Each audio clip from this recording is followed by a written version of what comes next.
Hello student, आप सब कैसे हो। मुझे उम्मीद है कि आप बहुत अच्छे होंगे। आज मैं आपके लिए कक्षा 10 की हिंदी का अध्याय 6 लेकर आई हूँ।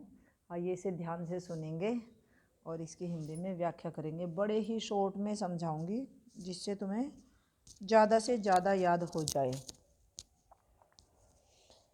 आइए देखते हैं। ये है हमारा 1 2 3 पैरे हमारे हो चुके थे। अब मैं चौथा पैरा कराऊंगी। अगर जिसने नहीं देखा हो वो मेरे इस चैनल पर देख लें।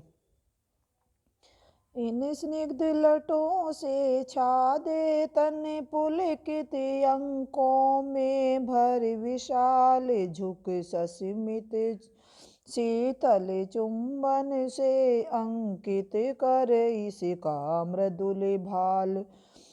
दुलरा देना बहला देना, यह तेरा शिशु जग है उदास। रूप सी तेरा घन केश पास, रूप सी तेरा घन केश पाश। इसका संदर्भ भी वैसे लिखेंगे जैसे पहले लिखा था कि प्रस्तुत पद्यांश हमारे हिंदी की पाठ्य पुस्तक के काव्य संकलन से लिया गया है और जिसके पाठ का नाम वर्षा सुंदरी है और जिसकी कवयित्री महादेवी वर्मा जी है।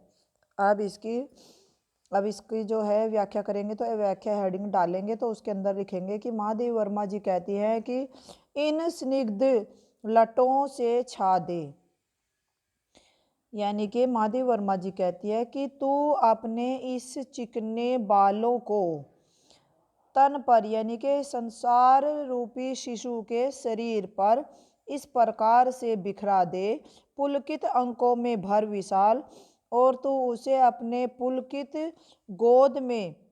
और विशाल गोद में भर ले। झुक सस्मित शीतल चुंबन से अंकित कर इसका मृदुल भाल।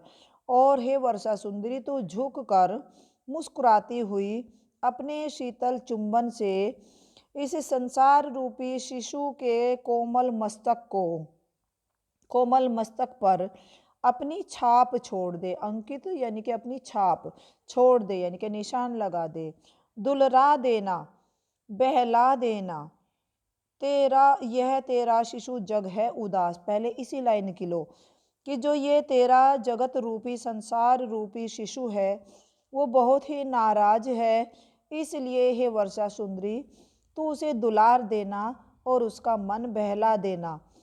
रूप सी तेरा घन केश पास, हे वर्षा सुंदरी तेरा बादल रूपी बालों का समूह बहुत सुंदर लग रहा है। आइए इसके काव्य सौंदर्य पर भी थोड़ी सी चर्चा करेंगे। प्रस्तुत पद्यांश में प्रकृति का चित्रण किया है महादेवी वर्मा ने, और जो वर्षा सुंदरी यानी कि वर्षा जो है, वर्षा को एक नायिका के रूप में बताया है। वर्षा को मानव का रूप दिया होने के कारण इस पूरे शीर्षक के में जो जितने भी पैरे हैं सभी का मानवीयकरण अलंकार तो होगा ही, और इसमें रूपक अलंकार है बहुत ज़्यादा। भाषा शुद्ध सरल, खड़ी बोली, शैली मुक्तक, छंद स्वच्छंद है। इस प्रकार से हम इसके जो वे हैं काव्य सौंदर्य इसको भी लिखेंगे नीचे। धन्यवाद। जय हिंद, जय भारत।